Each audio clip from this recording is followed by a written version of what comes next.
Thank you guys for letting me present today. This is an assignment for my grad school class, and because I'm staying home right now, I'm not teaching, and Miss Freeman let me use her class to do this activity with. Alright, first we have the table of contents. This is the meeting agenda for today, for the PLC meeting. And this is my vision statement. Actually, I have two statements. One is for myself as a teacher leader, and one is for myself as a classroom teacher. As a teacher leader, I will encourage and empower other teachers to fulfill their duties well. As a classroom teacher, I will create a positive learning environment where students feel safe and loved. Students will work to accomplish goals and make real-world connections. I will use hands-on activities and a variety of lesson plans and engaging materials to ensure that student learning takes place and diverse needs are met. Alright, so I talked to Ms. Freeman about one area that her students needed to work on. So we know that it's this testing time of year, and it's really important that we pinpoint areas for our students to work on. So the problem that we identified was in the writing content area. Ms. Freeman said many of our students were struggling in this, and there were things that we needed to specifically work on. So I decided to do a writing intervention, and the focus of this intervention was to improve writing skills. I specifically chose to work on the formation of a sentence. I'll be talking more about that in a few minutes. The students have little experience writing sentences, and they need help mastering the skill before the end of the year. So, as you guys know, you're kindergarten teachers, and your students don't write very much. But as you also know, you guys are required to do writing prompts and specific portfolio pieces, so because of that, they need to work on their writing skills for those pieces. Alright, so I looked up different articles to get ideas about what could I do to help Ms. Freeman in this area. And I found this article.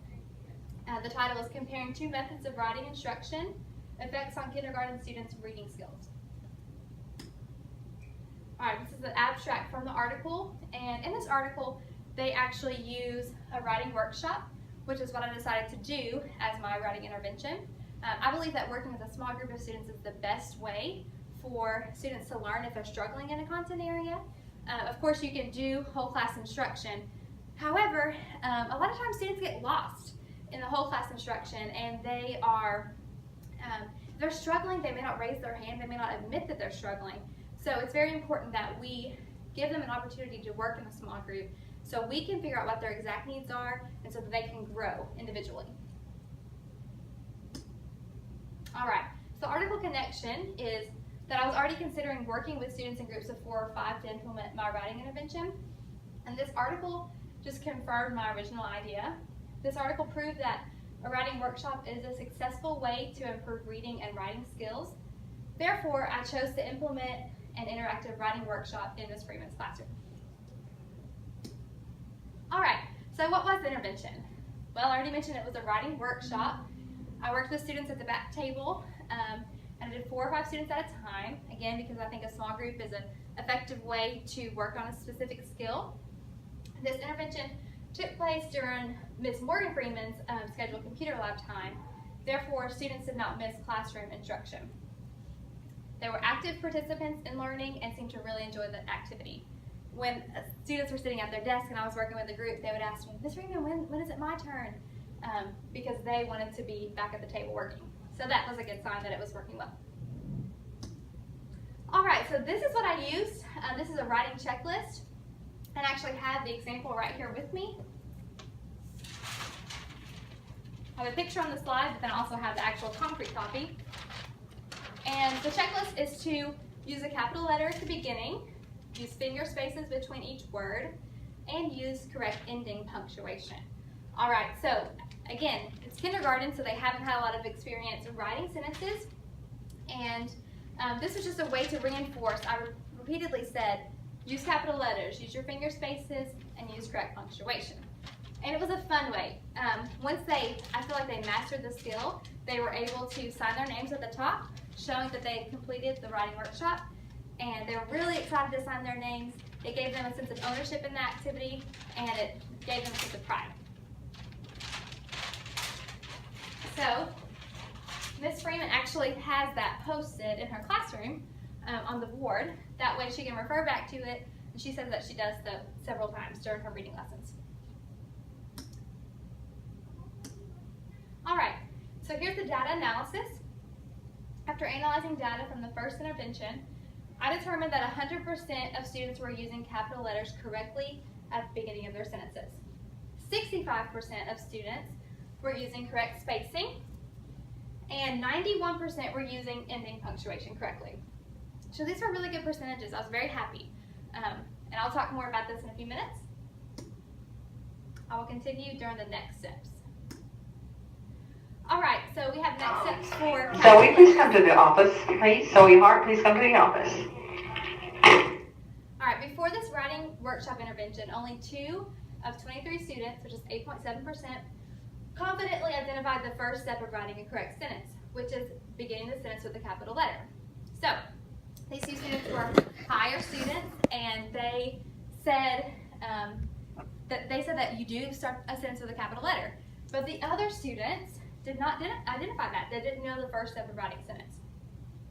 After this intervention, all 23 students were able to explain and implement the first step. So not only could they say start sentences with a capital letter, but they could actually do it, which is the most important part, is being able to implement the skill.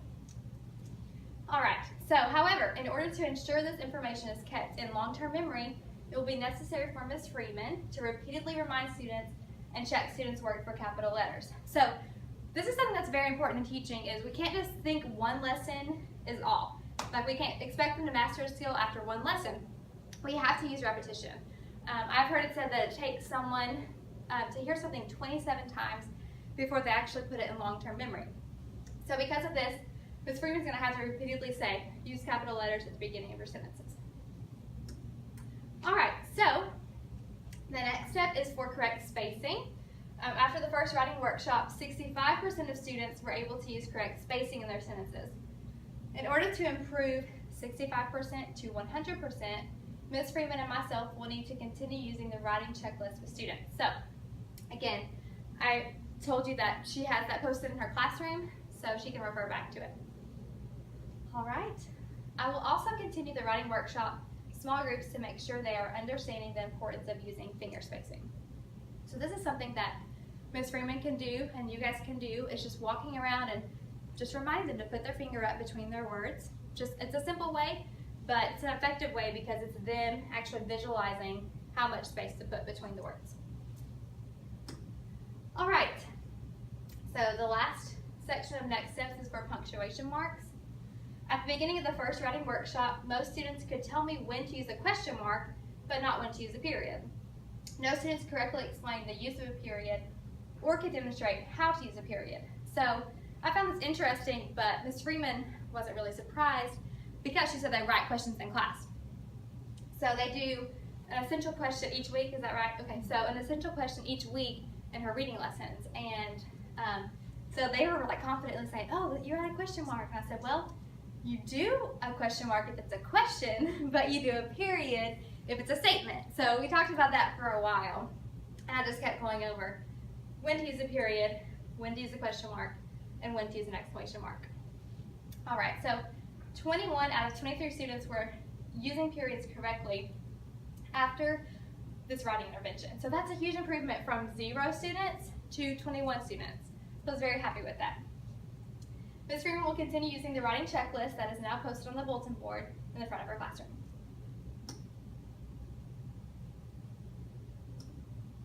All right, so in the very end is just where I'm going to attach the YouTube link of this video.